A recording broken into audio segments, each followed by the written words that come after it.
पूर्वीचा काळ होता.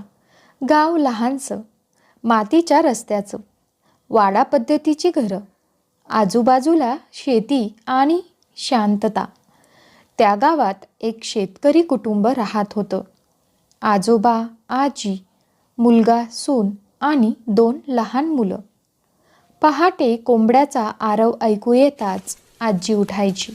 चुलीत लाकूड टाकून ती चहा आणि भाकरीची तयारी करायची. घरासमोर अंगण झाडून रांगोळी काढली जायची. आजोबा तुळशीपाशी दिवा लावून देवाची पूजा करायचे. पुरुष मंडळी जनावरांना चारा पाणी करून शेताकडे जायची तयारी करायची. शेतात नांगरणी, पेरणी, तण काढणं अशी कामं चालायची. स्त्रिया घरी दळण, जात्यावर पीठ दळणं, ताक काढणं, लोणी काढणं अशी कामं करायच्या.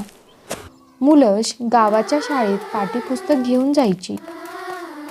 शिक्षकांचा आदर, शिस्त आणि संस्कार यांना खूप महत्त्व होतं. दुपारी सगळे घरी परतायचे. भाकरी, भाजी, वरण भात, ठेचा, लोणचं असं साधं पण पोटभर जेवण असायचं. जेवणानंतर थोडी वामकुक्षी विश्रांती अवश्य मानली जायची. संध्याकाळी पुन्हा जनावरांची काळजी, पाणी भरणं, लाकूड गोळा करणं, विहिरीवर गप्पा हे सगळं चालायचं. स्त्रिया शेजारणीसोबत ओट्यावर बसून काम करत गप्पा मारायच्या. सूर्य मावळल्यावर देवासमोर दिवा लागायचा. मुलं आजोबांभोवती गोळा व्हायची आणि आजोबा रामायण, महाभारत किंवा गावच्या गोष्टी सांगायचे.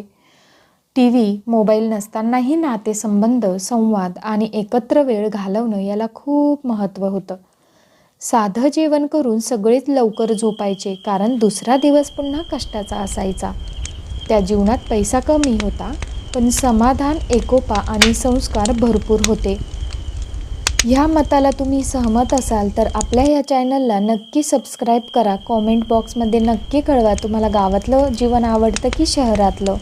तसेच व्हिडिओला लाईकसुद्धा करा.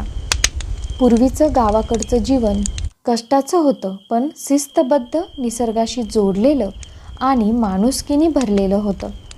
आजच्या धावपळीच्या जीवनात साधेपणा आणि आपुलकी आपल्याला खूप काही शिकवून जाते. तर मित्रांनो आणि मैत्रिणींनो, दादा, वहिनींनो, ताईंनो, तुम्हाला हा व्हिडिओ कसा आवडला नक्की मला कमेंट करून सांगा. आता ही सुरुवात आहे, त्यामुळे काही चुका होऊ शकता, तर थोड्या काही दिवसांनी त्या चुका सुधारण्याचा प्रयत्न करेल. तुम्हाला काही चूक वाटली असेल तर नक्की मला कळवा.